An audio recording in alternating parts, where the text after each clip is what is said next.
एक motor car का द्रव्यमान 2000 किलोग्राम है।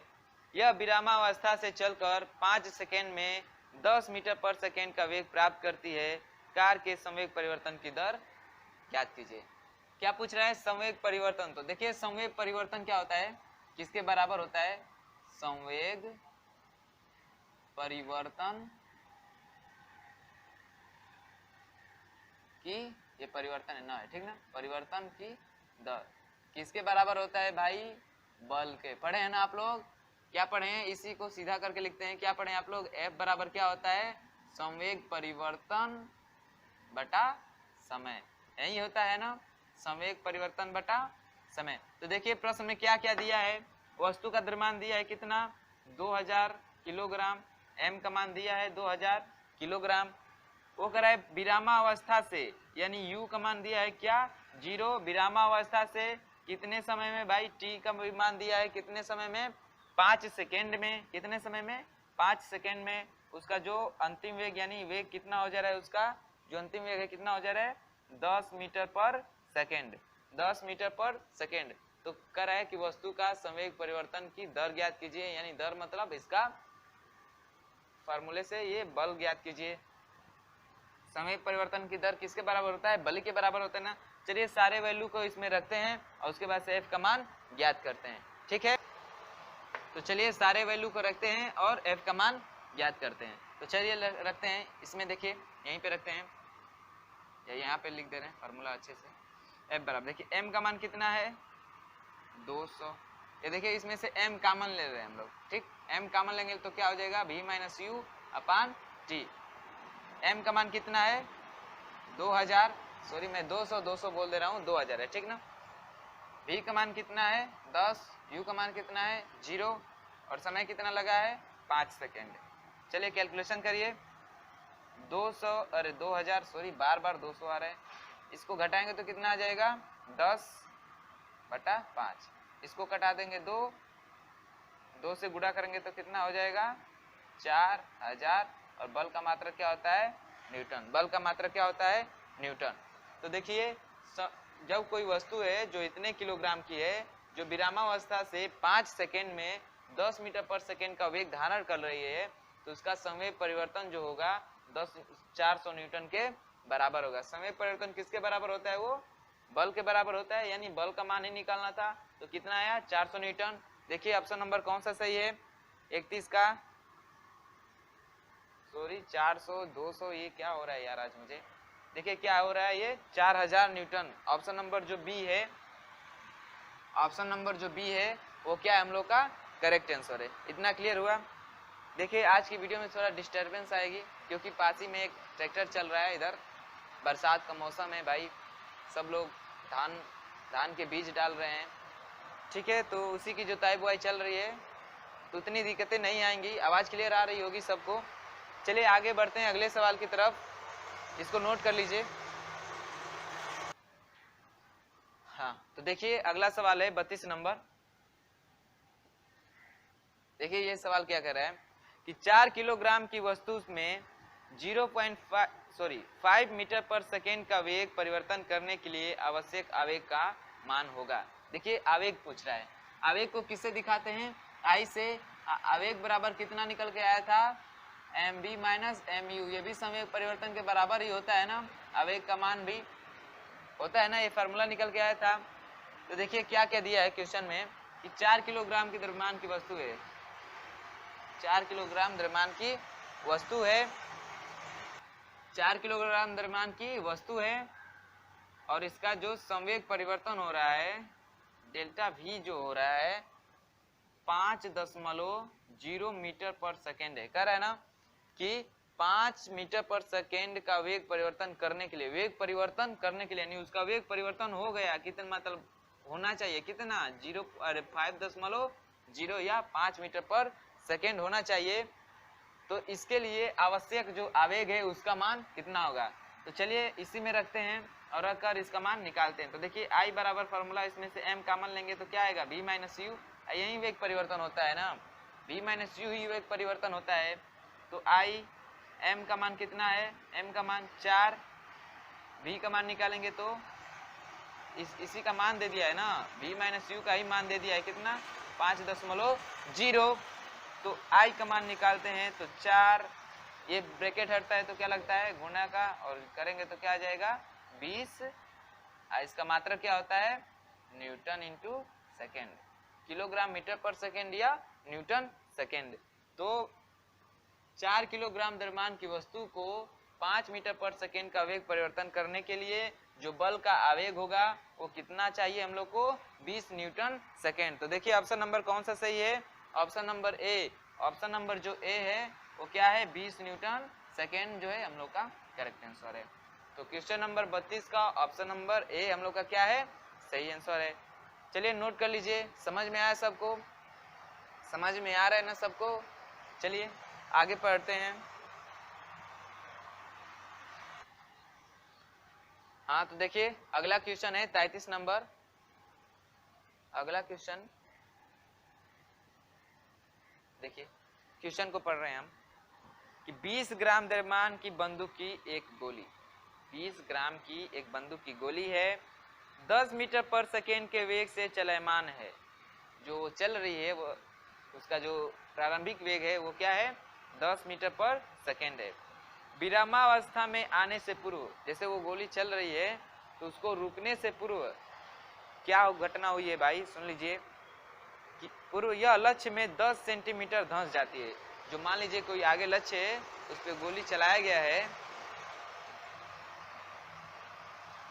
ठीक, आगे कोई लक्ष्य है और उस पर गोली को दागा गया है, तो जैसे गोली इस पे जाके टकरा रही है तो इसमें 10 सेंटीमीटर धंसने के बाद ही क्या हो रही है विरामावस्था में आ रही है। यदि लक्ष्य की मोटाई केवल 6 सेंटीमीटर हो, यदि लक्ष्य की मोटाई केवल 6 सेंटीमीटर हो और वो गोली उसमें क्या हो रही है 10 सेंटीमीटर तक तो धंस सकती है वो, तो 6 सेंटीमीटर है तो उसे पार कर जाएगी, जाहिर सी बात है पार कर जाएगी। तो देखिए क्या करे, तो लक्ष्य के बाहर निकलने पर जैसे पार करके बाहर निकलेगी तो गोली का वेग क्या होगा भाई, गोली का वेग क्या होगा। मान लीजिए गोली है, जैसे इसमें इस पे इस लक्ष्य पे लगी, इसको पार करके इधर से बाहर निकलेगी, अब बाहर निकलेगी तो इसका वेग कुछ और था, इधर कुछ और स्पीड से आ रही थी, और जैसे इसमें कही तो इसका स्पीड कुछ कम किया होगा इसने और तब ये बाहर निकलेगी तो उसका वेग कितना होगा, यही हम लोग को क्या करना है पूछना है। यही हम लोग को क्या पूछना नहीं, यही पूछ रहा है, इसे हम लोग क्या करना है ज्ञात करना है। ठीक है, तो आइए देखते हैं क्या क्या दिया है, उसको नोट करते हैं, फिर कौन सा फॉर्मूला लगेगा उसको यूज करके और क्या पूछ रहा है उसका वैल्यू निकालते हैं। देखिए क्या क्या दिया है, सबसे पहले तो द्रव्यमान दिया है किसका, बंदूक की गोली का। तो बंदूक की गोली का द्रव्यमान स्मॉल m से दिखाते हैं, इसका मान दिया है कितना 20 ग्राम, कितना दिया है 20 ग्राम। फिर कह रहा है कि यह 10 मीटर पर सेकेंड के वेग से चलायमान है। बंदूक की गोली कितने वेग से चलायमान है, 10 मीटर पर सेकेंड के वेग से क्या है चलायमान है। विरामावस्था में आने से पूर्व यह लक्ष्य में 10 सेंटीमीटर धंस जाती है। देखिए भाई एस का मान दिया है 10 सेंटीमीटर धंस जाती है, वो भी कब, विरामावस्था में लक्ष्य से टकराने से पूर्व, यानी विरामावस्था में आने से पूर्व, विरामावस्था में आने से पूर्व ये क्या हो जा रही है 10 सेंटीमीटर धंस सकती है, उस लक्ष्य में 10 सेंटीमीटर धंस सकती है। कब तक, विरामावस्था में आने से पूर्व वो 10 सेंटीमीटर किसी भी लक्ष्य में धंस सकती है। वो चाहे जितना भी लक्ष्य मोटा हो उसमें 10 सेंटीमीटर वो गोली इस वेग से आएगी इतने ग्राम की, तो इतना धंस सकती है। ठीक, देखिए आगे क्या कर रहा है, यदि लक्ष्य की मोटाई 6 सेंटीमीटर हो, मान लीजिए यही लक्ष्य था, इसकी मोटाई अब क्या हो गई है 6 सेंटीमीटर हो गई है, तो इसमें से जो गोली इधर से आएगी इसको पार करके इधर से बाहर निकलेगी, तो उस समय इसका वेग क्या कर रहा है हम लोग को पूछ रहा है। इस समय का तो वेग दिया है 10 मीटर पर सेकेंड दिया है कि 10 मीटर पर सेकेंड के वेग से आ रही है, और जैसे ये 6 सेंटीमीटर वाले लक्ष्य को भेद कर बाहर निकलेगी तो इसका वेग क्या होगा, ये हम लोग को क्या कर रहा है पूछ रहा है। तो देखिए इस कंडीशन में जब वो इस लक्ष्य में अभी नहीं धसी है तो उसका वेग तो इतना था, जब इस वाले जब मतलब वो 10 सेंटीमीटर धस सकती है किसी लक्ष्य में, तो उस कंडीशन के लिए हम लोग किसका मान निकाल लेते हैं, ए का मान निकाल लेते हैं। यू का मान दिया है, एस का मान दिया है, तो यू का मान निकाल लेते हैं। तो कौन से समीकरण से भाई, गति के तीसरे समीकरण से इस सारे रिलेशन है ना, वी स्क्वायर बराबर यू स्क्वायर प्लस 2as, यहाँ से ए का मान निकाल लेते हैं हम लोग, ठीक है, इस कंडीशन के लिए। तो वी का मान क्या हो जाएगा, जाके विरामावस्था में आएगी तो वी का मान क्या हो जाएगा 0, यू का मान कितना है 10, स्क्वायर हो जाएगा इसका प्लस 2, ए का मान ज्ञात करना है और एस का मान दिया है 10 सेंटीमीटर, इसको मीटर में बदल देंगे तो 10 घात माइनस 2 मीटर हो जाएगा। यहाँ से ए का मान निकालते हैं, ये आएगा इधर माइनस में होगा तो कितना हो जाएगा 10 दूना 20, सॉरी इसको लेकर आते हैं, कितना हो जाएगा 100 हो जाएगा, बराबर हो जाएगा 10 दूना 20 ए गुणे 10 घात माइनस 2 होगा इतना। अब ए का मान निकालना है तो ये सारे वैल्यू इधर आके किस में हो जाएंगी, भाग में हो जाएंगी। इसको लिख सकते हैं 10 घात 2 लिख सकते हैं। अब ये सारी वैल्यू आके नीचे क्या हो जाएंगी, भाग में हो जाएंगी, यानी 20 गुणे 10 घात माइनस 2।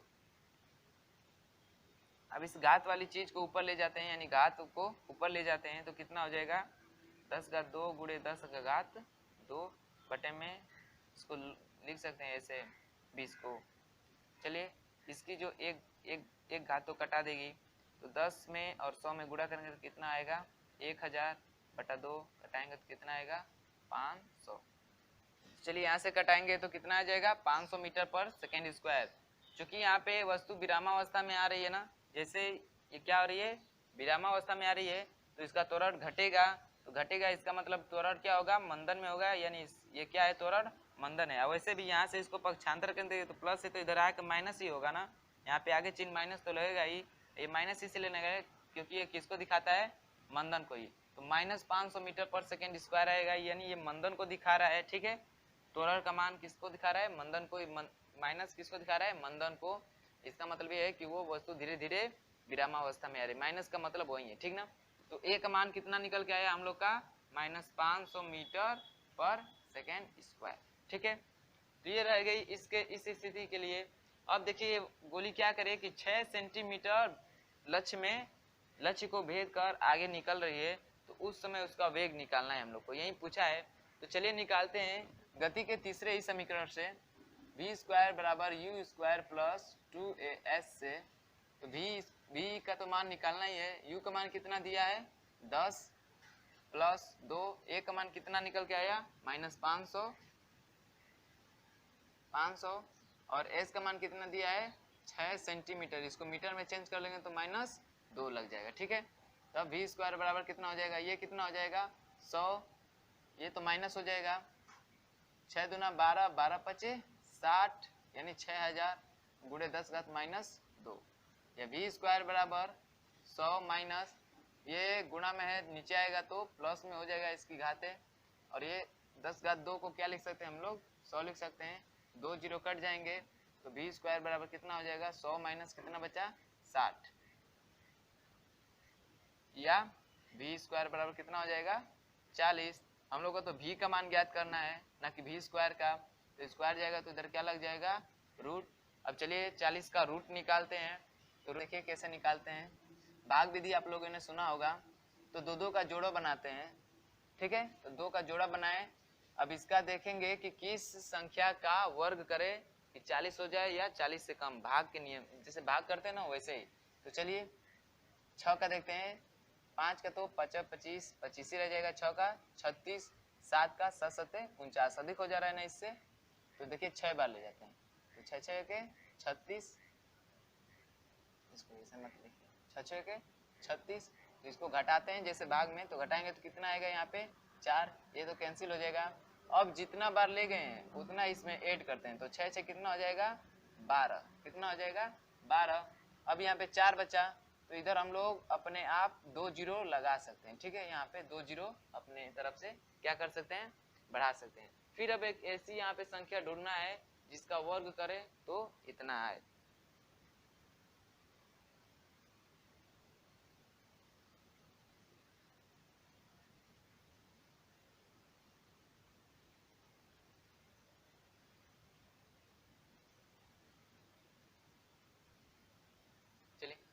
2 जीरो बढ़ा लेते हैं। अब फिर एक ऐसी संख्या ढूंढना है यहाँ पे कि फिर इसका वर्ग करें तो 400 आए या 400 से कम। ठीक, तो चलिए देखते हैं कौन सी संख्या रखते हैं। 2 रखेंगे तो देखिए 2 2 दूना के 4, 2 दूना के 4, 2 2 बहुत कम हो रहा है। 3 रख के देख रहे हैं, 3 तिली के 9, 3 दूना 6, 3 एकम में 3। चलिए कुछ लमसम जा रहा है, 4 रखेंगे तो अधिक हो जाएगा, तो 3 रखते हैं। तो 3 का अब इसमें 3 तिली के 9, 3 दूना 6, 3 एकम में 3, इसको माइनस करिए कितना आ जाएगा 1, यहाँ पे बचा 9, 9 में से 6 गया 3, ये तो कैंसिल हो गया 0। अब फिर देखिए फिर क्या आता है 2 जीरो, फिर बढ़ते हैं। देखिए जितना जा रहा है ऊपर लिखते जाइए कि एक बार कितना, पहली बार कितना कितना के लिए है 6 का। उसके बाद से देखिए अब पॉइंट के बाद हम लोग 0 0 ले जा रहे हैं। ठीक है, पॉइंट के बाद एक पॉइंट के बाद ले जा रहे हैं तो यहाँ पे पॉइंट लगेगा, जैसे भाग में लगाते हैं, भाग नहीं जाती है तो। और फिर उसके बाद कितनी बार ले गए हैं 3 का वर्क किए हैं ना, जो लास्ट में संख्या ले रहे हैं 3, उसका वर्क किए हैं। अब इतना आया, फिर क्या करते हैं देखिए इसको मिटा दे रहे हैं, नोट कर लिए ना इतना, इसीलिए मैंने पहले बोल दिया था ये सवाल कुछ बड़ा होगा तो नोट करने के लिए। अब इसमें फिर जितने कवर किया था उतना जोड़ते हैं ना, तो 3 3 कितना हो जाएगा 6, इधर लिख रहे हैं 6 2 अभी। अब फिर एक ऐसी संख्या यहाँ पे ढूंढिए जो इतने के बराबर हो या इससे कम हो। ठीक है, एकदम भाग जैसे ही होता है। तो चलिए कितना होता है, अब कितना बार ले जाते हैं देखते हैं। तो पहले तो नीचे से शुरू करते हैं, एक बार ले जाएंगे तो 1 एकम 1 6, बहुत कम हो जाएगा 1261 ही आएगा। यहाँ पे 2 रखते हैं क्योंकि यहाँ पे 3 है, तो 3 रखेंगे तो अधिक हो जाएगा, 3 दूना 6 अधिक हो जाएगा, 2 ही बार जाएगा। ठीक है, 2 बार जाएगा तो 2 दूना के 4, 2 6 का 12, 1 2 एकम 2 1, और 2 दूना के 4 1 5, 2 एकम में 2। अब इतना माइनस करिए 6, यहाँ पे 7, यहाँ पे 5, यहाँ पे 0 हो जाएगा, फिर लेगा 1 हासिल तो 10 में से 5 गया 5, ये कट गया। तो कितनी बार गया 2 बार। फिर ये 2 जीरो बढ़ेंगे, ऐसे ही क्या होता जाएगा, ये आगे तक बढ़ती जाएगी। क्या इसका वर्गमूल निकालेंगे तो ऐसा बढ़ते जाएगा। तो ज्यादातर हम लोग 3 स्थान तक लेते हैं या 2 स्थान तक, पहले भी बता चुका हूँ। तो कितना आया इसका वर्गमूल, कितना आया 6.32। कितना आया 6.32। तो जो वस्तु है और जो गोली है, जब वो लक्ष्य को, जो 6 सेंटीमीटर का लक्ष्य है, इसको 10 मीटर पर सेकेंड के वेग से भेद कर बाहर निकलेगी तो इसका वेग क्या हो जाएगा 6.32 मीटर पर सेकेंड। इसका वेग कम हुआ ना, पहले 10 मीटर पर सेकेंड के वेग से जा रही थी, जैसे ही लक्ष्य को भेद कर बाहर निकली तो इसका वेग कितना हो गया 6.32 metre per second. 6.32 metre per second. तो ऑप्शन नंबर देखिए कौन सा सही है। ऑप्शन नंबर कौन सा सही है, ऑप्शन नंबर बी। जो ऑप्शन नंबर बी है वो क्या है हम लोग का करेक्ट आंसर है। कितना वेग से बाहर निकलेगी वो 6.32 मीटर पर सेकेंड के वेग से जो गोली है 6 सेंटीमीटर लक्ष्य को भेदने के बाद बाहर निकलेगी। इतना क्लियर है तो नोट कर लीजिए। फिर बढ़ते हैं अगले सवाल की तरफ।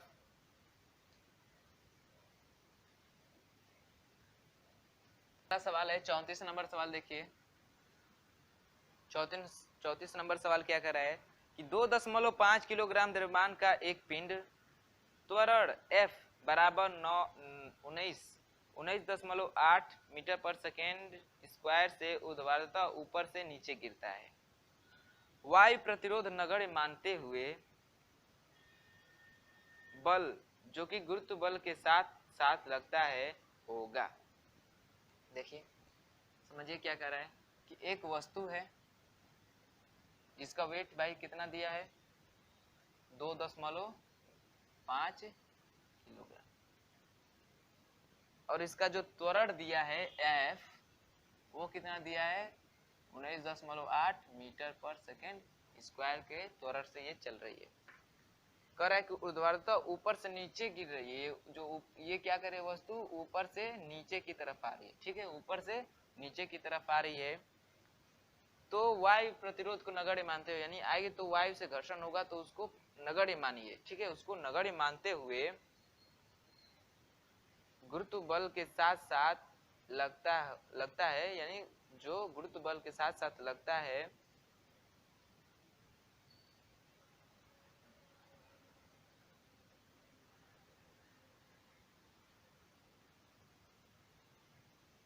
तो वायु प्रतिरोध को नगण्य मानते हुए गुरुत्व बल के साथ साथ इस पे लगने वाले बल का मान क्या कर रहा है, पूछ रहा है।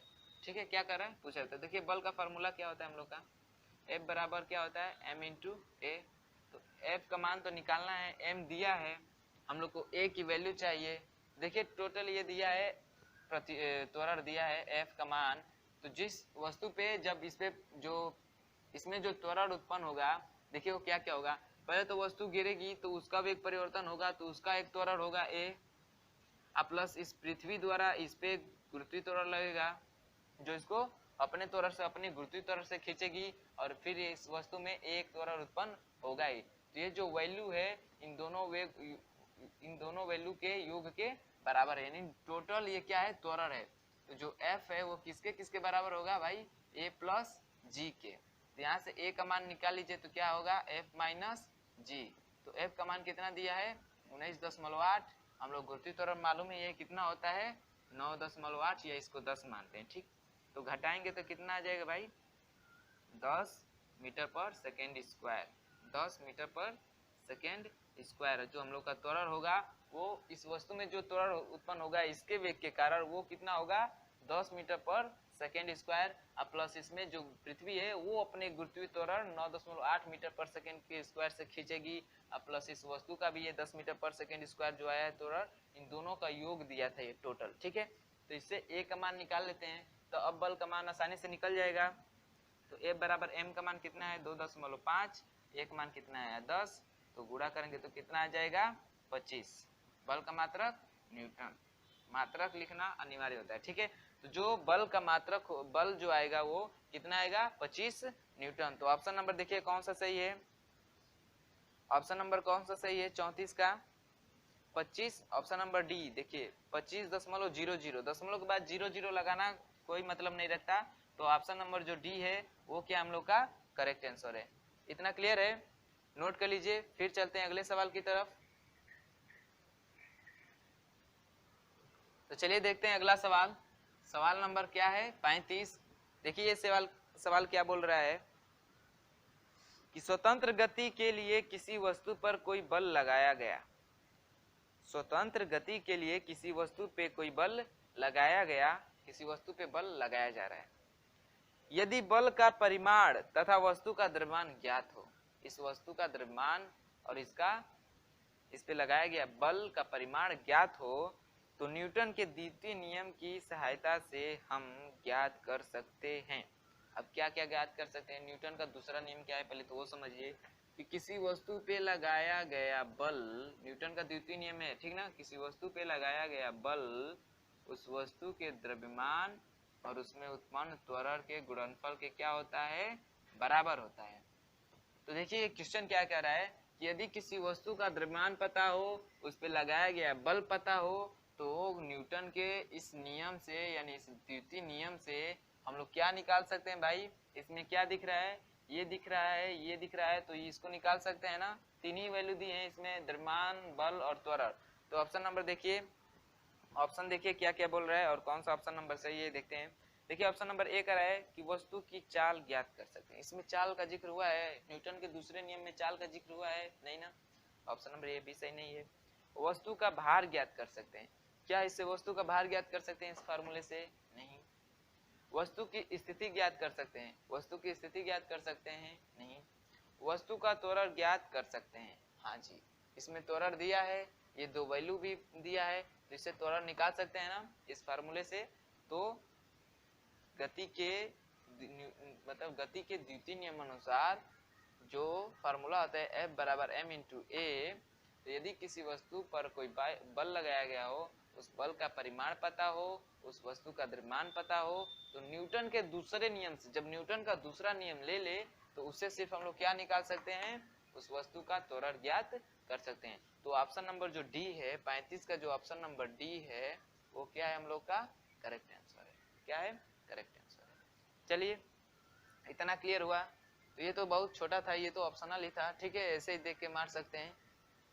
समझ में आया है ना सबको। चलिए अगला सवाल देखते हैं 36 नंबर। अब ये क्या कह रहा है, जो 36 नंबर सवाल है, देखिए ये क्या कह रहा है कि 1000 किलोग्राम की एक कार ढलाऊ जमीन जिसका ढाल 30 अंश है, एक विराम अवस्था में है, यदि ब्रेक को एकदम छोड़ दिया जाए तो 125 मीटर चलने में समय लगेगा। देखिए फिगर द्वारा समझिए क्या कर रहा है।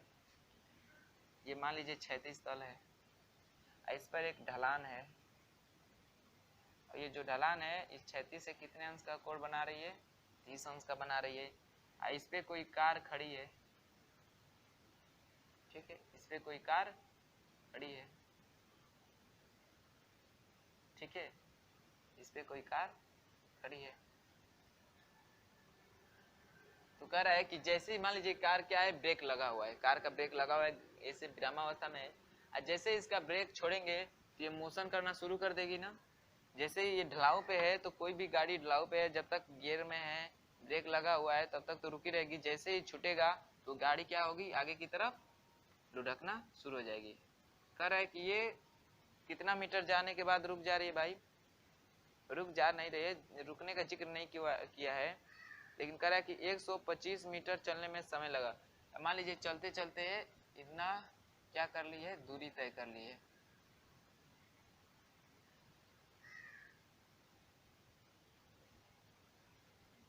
यहाँ से चलते हुए यहाँ तक आ गई है, वो भी कितना 125 मीटर। तो यहाँ से यहाँ तक जाने में जो समय लगा है, इसी को क्या कर रहा है, हम लोग से पूछ रहा है। क्या कर रहा है, पूछ रहा है। तो देखिए वस्तु पहले तो विरामावस्था में थी, इसका मतलब u का मान क्या था, 0 था।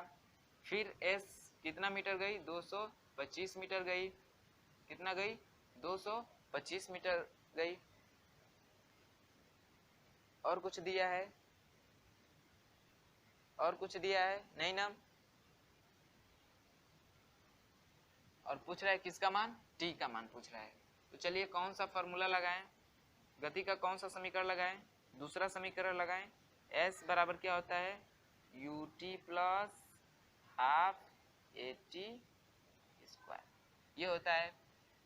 लेकिन ये ध्यान रखिएगा कि जब भी ये वस्तु किसी ढाल, जब इस पे ढाल दे दिया हो, यानी कोण का मान दे दिया हो, उस समय जो फार्मूला बन के आता है वो आता है ut प्लस हाफ ए साइन थीटा टी स्क्वायर।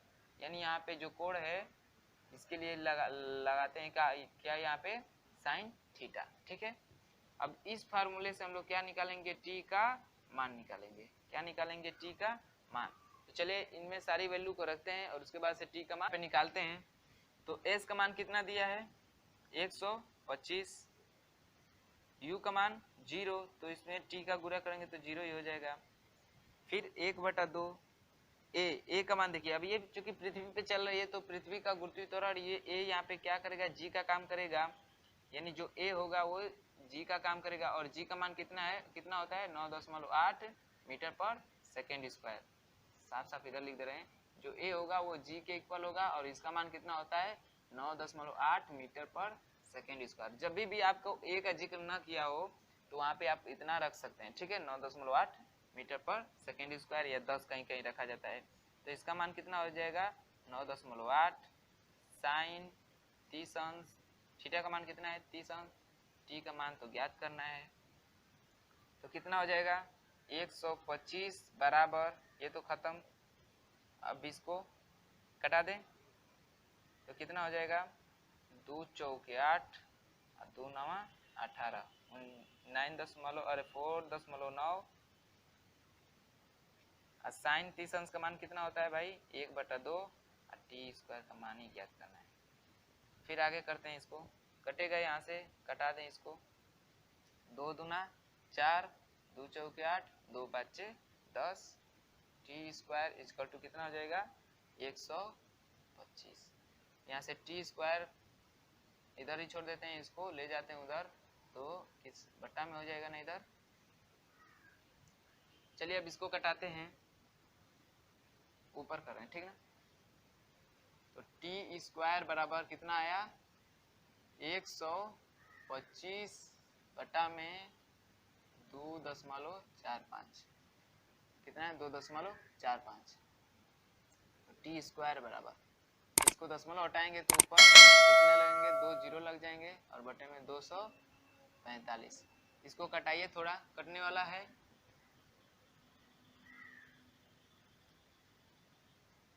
ये भाग दीजिए, देखिए कितने बार में कट जा रहा है, भाग देके देखते हैं।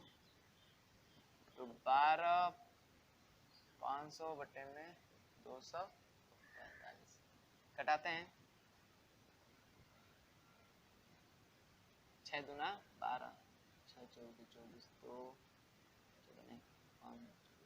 5 बार जाएगा, 5 बचे 25, 2 5 चौके 20, 2 22, 2 5 दूना 10, 2 12, कितना आएगा 5, यहाँ पे 2 कैंसिल हो जाएंगे, उसके बाद से 0, एक बार जाएगी 245, 5 कट के दशमलव बढ़ाएंगे 0, फिर एक 0 बढ़ाएंगे तो 0, अब देखिए कितनी बार जाएगी, 2 बार ले जाएं, 2 5 10। हाँ तो चलिए इसको हल करते हैं। तो इसको देखिए कटाते हैं, कुछ कटता है, देखिए 5 से कटाइए ऊपर, तो 5 दूना 10, 5 दूना 10, 5 बचे 25, डबल 0 हो जाएगा।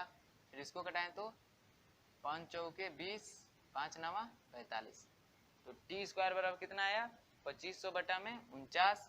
तो टी का मान निकालना है ना हम लोग को, तो ये जाएगा तो क्या लग जाएगा अंडर रूट, तो कितना हो जाएगा 2500 बटा में 49।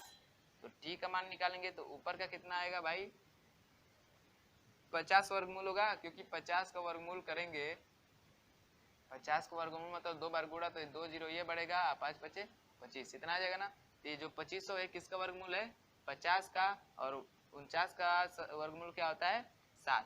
अब इसका भाग देंगे तो कितना आएगा 7 सत्ते 49, एक बचेगा, फिर दशमलव बढ़ाएंगे तो 0 होगा, 7 एकम में 7, इस भाग दे रहे हैं यहाँ पे देखिए, 7 से भाग देंगे तो 7 सत्ते 49, एक आएगा, दशमलव बढ़ाएंगे 0, फिर एक बार भाग जाएगी 3 होगा, फिर 0 बढ़ेगा, 7 तरीके 7 चौक 28, यानी 4 बार जाएगी, यानी टी का जो मान आएगा 7.14। फिर ये आगे भी जा सकता है, फिर 7 दूना 14, ऐसे ही आगे तक बढ़ता जाएगा, इसलिए हम लोग 7.14 जो सेकेंड आएगा इतना समय लगेगा। क्यों, अरे क्यों लगेगा नहीं, कहाँ तक लगेगा 1.25, अरे 125 मीटर, यहाँ से 125 मीटर जाने में जो उसको समय लगेगा वो 7.14 सेकेंड लगेगा उस कार को 125 मीटर दूर जाने में। ठीक है, जब वो वस्तु किसी ढाल पे, वो कार किसी ढाल पे खड़ी है जिसका एंगल बन रहा है 30 अंश का, तो यहाँ से जैसे इसका ब्रेक छुड़ाएंगे तो 125 मीटर जाने में कितना समय लेगी 7.14 सेकेंड। तो ऑप्शन नंबर देखिए कौन सा सही है, ऑप्शन नंबर बी जो है, option number B 7.14 second, option number B. ठीक है, जो ऑप्शन नंबर बी है वो क्या हम लोग का करेक्ट आंसर है। प्रोसेस समझ में आया सबको। देखिए यू ये विरामावस्था में थी, एस का मान दिया था, टी का मान पूछ रहा है, तो गति के दूसरे समीकरण से एस बराबर U T plus half A T square. देखिए जब भी कोण का बात कर ले तो वहाँ पे ए साइन थीटा लगता है, ठीक ना, ए और टी के बीच क्या लग जाता है साइन थीटा, और टी स्क्वायर, ये फार्मूला याद कर लीजिएगा। उसके बाद से सबका वैल्यू रखेंगे, यहाँ पे ए जो होगा जी के बराबर होगा मैंने बताया, और ये जो होता है 9.8 मीटर पर सेकेंड स्क्वायर होता है। यहाँ से हम लोग किसका मान निकाल लिए टी स्क्वायर, अब यहाँ से हम लोग किसका मान लिए टी स्क्वायर, इसी को हल किए आगे, और लास्ट में कितना है 7.14।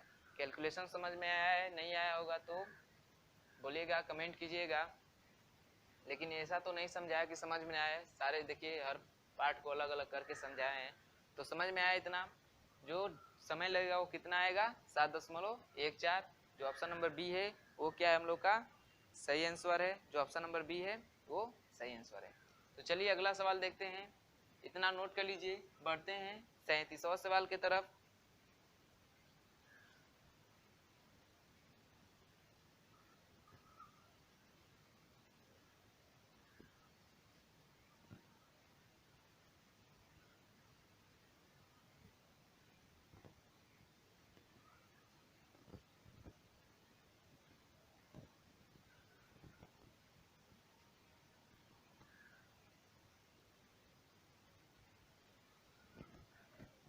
चलिए देखते हैं 37 नंबर। 37 सवाल क्या कर रहा है कि स्वतंत्र गति के लिए किसी वस्तु पर कोई बल लगाया गया, यदि बल का परिमाण वो वस्तु का द्रव्यमान ज्ञात हो तो न्यूटन के द्वितीय। ये तो ऊपर पढ़ चुके हैं ना ये सवाल। देखिए इस सवाल को दोहरा दिया है। जो 35 नंबर का सवाल है सेम वही 37वां सवाल दे दिया है। ठीक, देख लीजिए एकदम सेम है। तो ऑप्शन नंबर इसका डी भी सही है, वही सेम क्वेश्चन है, इसको क्या कर दिया है, रिपीट कर दिया है। तो इसको छोड़िए, बढ़ते हैं 38 सवाल की तरफ। ठीक है, 37 को छोड़िए, चलते हैं 38 सवाल की तरफ। देखिए 38वां सवाल क्या कर रहा है कि एक राइफल जिसकी नली 1 मीटर लंबी है, एक राइफल है जिसकी नली 1 मीटर लंबी है, 100 ग्राम की एक गोली को 400 मीटर पर सेकेंड के वेग से मुक्त करती है। गोली पर औसत बल जो पाउडर द्वारा लगाया गया है। देखिए बल का मान पूछ रहा है, और बल बराबर क्या होता है, m इंटू ए। क्या होता है, m इंटू ए। तो देखिए अब ये क्या कह दिया है, एक बंदूक है भाई, ठीक है, और यही बंदूक है। तो जो इसकी नली की लंबाई दिया है वो दे दिया है कितना, 1 मीटर।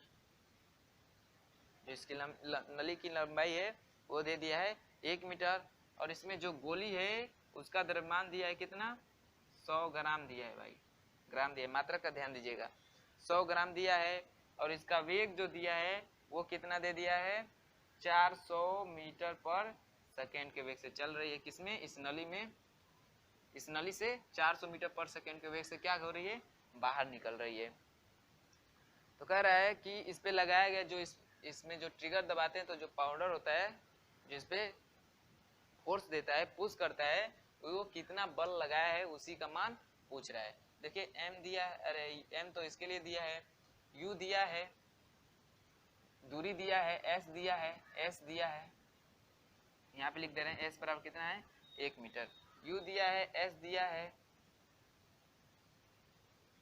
और ये अंत में जाके क्या हो जाएगी भाई, रुकी जाएगी ना, तो v क्या हो जाएगा, 0। हम लोग a का मान निकाल लेते हैं, और a किससे निकालते हैं, गति के तीसरे समीकरण से a का मान निकालते हैं। तो ये हो जाएगा 0, इसका मान दिया है 400, तो 400 का स्क्वायर हो जाएगा प्लस 2। a का मान कितना है भाई, a का मान तो निकालना है, s का मान कितना है, 1 मीटर। अब देखिए कितना हो जाएगा, इधर लाते हैं तो 400 का स्क्वायर बराबर कितना हो जाएगा, 2a। इसका मतलब कितना है, इसका स्क्वायर करने का कितना हो जाएगा, 4 चौके 16, 4 0 पड़ जाएंगे बराबर 2a। कटाएंगे तो कितना हो जाएगा, 8 दूना 16, 4 0 बराबर a। a का मान कितना निकल के आया, 80,000, जो a का मान निकल के आया 80,000 मीटर पर सेकेंड स्क्वायर। जो इसमें त्वरण उत्पन्न होगा वो 80,000 मीटर पर सेकेंड स्क्वायर का त्वरण उत्पन्न होगा। जैसे ट्रिगर दबाएंगे इसका पाउडर जो होगा गोली पे फोर्स मारेगा, तो जो गोली है उसमें इतना मीटर पर सेकेंड स्क्वायर का त्वरण उत्पन्न हो जाएगा। तो चलिए अब इसमें त्वरण उत्पन्न हो जाएगा तब बल का मान निकालते हैं, क्योंकि गोली का द्रव्यमान दिया है उसमें उत्पन्न त्वरण ज्ञात हो गया, तब कितना बल लगा है वो निकाल लेते हैं। तो m का मान दिया है 100 ग्राम, इसको किलोग्राम में चेंज करने के लिए क्या करेंगे, 1000 से भाग करेंगे ना, गुणे a का मान कितना दिया है, 80,000। चलिए तो ये 3 जीरो, तो इसके 3 जीरो ले लेगा। अब 100 से गुणा करेंगे 80 में तो कितने हो जाएंगे, 8,000। तो 8,000 बल का मात्रक न्यूटन। तो जो पाउडर द्वारा गोली पे जो बल लगा होगा वो कितना होगा, 8,000 न्यूटन। तो ऑप्शन नंबर देखिए कौन सा सही है, ऑप्शन नंबर सी। जो ऑप्शन नंबर सी है 38 सवाल का, वो क्या है, 800 न्यूटन बल लगेगा पाउडर द्वारा किस पे, उस गोली पे, जिससे वो वस्तु और जिससे वो गोली 400 मीटर पर सेकेंड के वेग से क्या करेगी, नली से बाहर निकलेगी। तो ऑप्शन नंबर कौन सा सही है, ऑप्शन नंबर सी। चलिए बढ़ते हैं 39 सवाल की तरफ। ना हो तो चलिए देखते हैं 39वां सवाल। देखिए सवाल क्या कर रहा है कि 30 ग्राम द्रव्यमान की एक गोली, जो 30 ग्राम की एक गोली है जो 30 मीटर पर सेकेंड के वेग से राइफल में से निकलती है।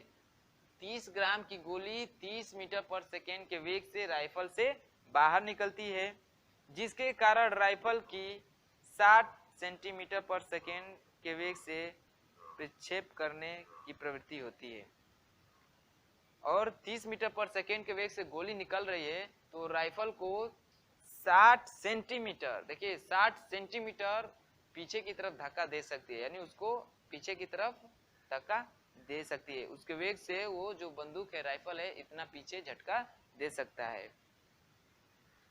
तो राइफल का द्रव्यमान ज्ञात कीजिए। तो राइफल का द्रव्यमान ज्ञात कीजिए। तो देखिए सारे वैल्यू को रखते हैं। पहले तो फार्मूला आप लोग को समझा देते हैं, कौन सा फार्मूला रखेगा। तो देखिए बंदूक और गोली जब पढ़े होंगे तो उसमें बताया गया है कि यदि वस्तु यानी बंदूक की द्रव्यमान m हो, कैपिटल M हो, और वो v वेग से पीछे हट रही हो तो वो बराबर होता है किसके, उस गोली के द्रव्यमान और उसमें, और वो किस वेग से चल रही है उसके बराबर होता है। यही फार्मूला निकल के आया था ना। और यहाँ से हम लोग बंदूक के पीछे हटने का वेग ज्ञात कर लिए थे, जो mu बटा में कैपिटल M आया था ना। लेकिन यहाँ पे भी नहीं पूछ रहा है, इस कैपिटल M का मान पूछ रहा है, तो कौन सा फार्मूला निकल के आ जाएगा, ये M यहाँ पे चल जाएगा, V यहाँ पे आ जाएगा, तो क्या हो जाएगा, अब ये वाला फार्मूला लगेगा। हम लोग को इसी फार्मूला को क्या करना है, यूज करना है। तो देखिए क्या क्या दिया है, गोली का द्रव्यमान दे दिया है, यानी स्मॉल m का मान दे दिया है कितना, 30 ग्राम। इसका वो भी दे दिया है, स्पीड भी दे दिया है 30 मीटर पर सेकेंड। फिर राइफल की प्रवृत्ति पीछे हटने की कितनी है, यानी v का मान दिया है कितना, 60 सेंटीमीटर पर सेकेंड। सेंटीमीटर को चेंज करेंगे मीटर में तो क्या हो जाएगा, 60 गुणे 10⁻2 मीटर पर सेकेंड हो जाएगा। इसको चेंज कर लेते हैं किलोग्राम में, तो 1000 से भाग देंगे ना, 1000 से भाग देंगे तो कितना हो जाएगा, 0 बढ़ेगा ना, ये कट जाएगा, 1 0 बढ़ेगा, 1 0 बढ़ेगा, 3 किलोग्राम, कितना हो जाएगा। पूछ रहा है किसका मान, पूछ रहा है m का मान, m का मान पूछ रहा है। चलिए फार्मूले में रखते हैं, स्मॉल m का मान कितना है, 0.03 गुणे u का मान कितना है, 30 बटा में v का मान कितना है, भाई v का मान कितना है, 60 गुणे 10⁻2, 60 गुणे 10⁻2, 1 0 से 1 0 कैंसिल होगा, 3 दूना 6, 3 दूना 6। फिर इस दशमलव को ऊपर ले जा रहे, इस घात को ऊपर ले जाएंगे, 0.03 गुणे 10⁻2 है तो ऊपर जाकर क्या हो जाएगी, +2 बटा में 2। अब देखिए ये 100 होगा, लिख दे रहे हैं पूरा डिटेल में, देखिए इसको 10⁻2 का मतलब 100 बटा 2, ये 2 0 इस 0 को काट देगा तो कितना हो जाएगा, 3 बटा 2, इसको करेंगे तो कितना हो जाएगा, 1.5 किलोग्राम आएगा ना भाई, भार का मान है ना, मान है पूछ रहा है। तो जो बंदूक का द्रव्यमान निकल के आएगा, इस फार्मूले से जो बंदूक का द्रव्यमान निकल के आएगा 1.5 किलोग्राम होगा, यानी जो राइफल होगा वो कितना, उसका वेट कितना होगा, 1.5 किलोग्राम। तो ऑप्शन नंबर देखिए ए, ऑप्शन नंबर जो ए है वो कितना है, 1.5 किलोग्राम। यही क्या है हम लोग का आंसर भी आया है ना, 1.5 किलोग्राम।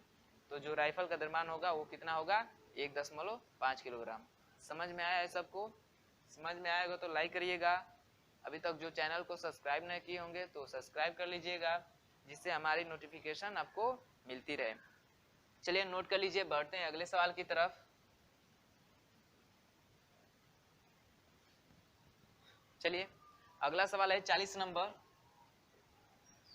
40वां सवाल है। देखिए क्या बोल रहा है, एक चालक अपनी कार को पहले 1.8 मीटर पर सेकेंड स्क्वायर की दर से त्वरित करता है।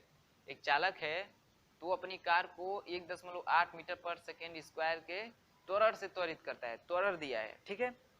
फिर 1.2 मीटर पर सेकेंड स्क्वायर की दर से त्वरित करता है। इंजन द्वारा आरोपित बलों का अनुपात होगा। देखिए गाड़ी का तो द्रव्यमान बदलेगा नहीं, द्रव्यमान तो फिक्स रहेगा। तो मान लीजिए कार है, इसको पहले ड्राइवर क्या कर रहा है कि 1.8 मीटर पर सेकेंड के त्वरण से चला रहा है, ठीक है। चलाते चलाते फिर क्या किया कि उसको 1.2 मीटर पर सेकेंड स्क्वायर के त्वरण से क्या किया, चलाना शुरू किया। तो इसमें अंतर आएगा, इसका अनुपात है ना, त्वरण का अनुपात मालूम चलेगा। एक बार 1.8 मीटर पर सेकेंड के स्क्वायर से चला रहा था, एक बार 1.2 मीटर पर सेकेंड के स्क्वायर से चला रहा है। तो वही पूछ रहा है कि तो इंजन तो इस पे बल लगाएगा ना, जब 1.8 मीटर पर सेकेंड के स्क्वायर से लगाएगा तो इंजन द्वारा कुछ और बल लगेगा। जैसे उसका त्वरण घटा के 2 मीटर पर सेकेंड स्क्वायर करेगा तो इंजन जरा कुछ और बल लगेगा। तो उन्हीं दो बलों में क्या पूछा है, अनुपात पूछा है। तो देखिए जो गाड़ी है उसका द्रव्यमान तो फिक्स रहेगा ना, उसका जो द्रव्यमान है ये तो फिक्स रहेगा। ये नहीं कि अब मान लीजिए 1.8 मीटर पर सेकेंड के स्क्वायर से चल रही है तो उसका द्रव्यमान कुछ और होगा, जैसे उसका त्वरण बढ़ाए घटाए तो उसका द्रव्यमान बढ़ना घटना शुरू हो जाएगा, ऐसा नहीं है ना। तो कार का द्रव्यमान फिक्स रहेगा। देखिए बल का फार्मूला क्या होता है, F बराबर m इंटू ए होता है। तो मान लीजिए जब a बराबर कितना है 1.8 मीटर पर सेकेंड स्क्वायर है तो इस समय बल इस पे कितना लगेगा, मान लीजिए उस बल को F1 मान लेते हैं तो कितना हो जाएगा m, a का मान कितना है 1.8, इतना आ गया। फिर जब a का मान कितना हो 1.2 मीटर पर सेकेंड स्क्वायर से त्वरित करता हो तब जो बल लगेगा उसको मान लेते हैं F2, तो वो कितना आ जाएगा m 1.2, इतना आएगा। इन दोनों बलों का अनुपात पूछ रहा है तो इसको समीकरण 1 मान लीजिए, इसको समीकरण 2 मान लीजिए, और दोनों का अनुपात पूछ रहा है तो समीकरण 1 में 2 से क्या कर दीजिए, भाग कर दीजिए। तो क्या हो जाएगा F1 बटा F2, भाग कर रहे हैं तो F1 का मान कितना है m 1.8 और F2 का मान कितना है m 1.2, m से m कैंसिल हुआ तो F1 अपान F2 का मान कितना आया, दशमलव कट जाएंगे ना तो हो जाएगा, क्योंकि दशमलव सेम सेम है दशमलव कट जाएगा। इसको कटाते हैं 6 18 6 दूना 12, तो जो F1 और F2 में अनुपात आया वो कितना है 3 बटा, F1 अपान F2 बराबर कितना है 3/2। इसको बटे का मतलब क्या होता है अनुपात ही ना, यानी F1 संबंधे F2 अनुपात लगा सकते हैं तो इसको भी क्या लिख सकते हैं 3 संबंधे 2, यानी जो F1 और F2 यानी जो इंजन द्वारा बल लगेगा इस कंडीशन में और इस कंडीशन में उन दोनों बलों का अनुपात कितना होगा 3:2 का होगा। कितना होगा 3:2। तो देखिए ऑप्शन नंबर कौन सा सही है 3:2, option number D. Option number जो डी है वो क्या है हम लोग का करेक्ट आंसर है। कितना आएगा 3:2 में जो होगा वो बल लगेगा किसके द्वारा, इंजन द्वारा। ठीक है, तो उन बलों का अनुपात कितना आएगा 3.2। समझ में आया सबको, नोट करिए। फिर बढ़ते हैं अगले सवाल की तरफ।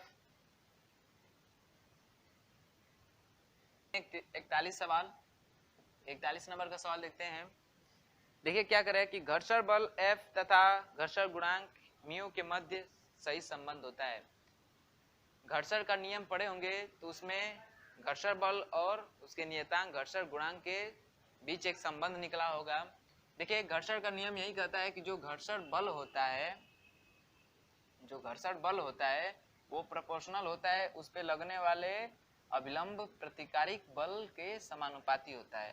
तो जैसे समानुपाती का चिन्ह हटाए थे तो एक नियतांक आया था म्यू आर, आया था ना म्यू, जो आर है यही जो संबंध है घर्षण बल और म्यू, जहाँ पे म्यू क्या है घर्षण गुणांक है। तो देखिए क्वेश्चन क्या रहा है कि यदि घर्षण बल F और घर्षण गुणांक म्यू हो तो इसके मध्य सही संबंध क्या निकला था, ये एक तो ये सही हो गया, या इसी को पलट के दे, इसी को बदल के दे सकता है। यदि आपको ऑप्शन में ये ना दिखे तो ऐसे दिख सकता होगा कि R बराबर दिख रहा होगा F अपान म्यू, या म्यू बराबर दिख रहा होगा क्या F अपान R।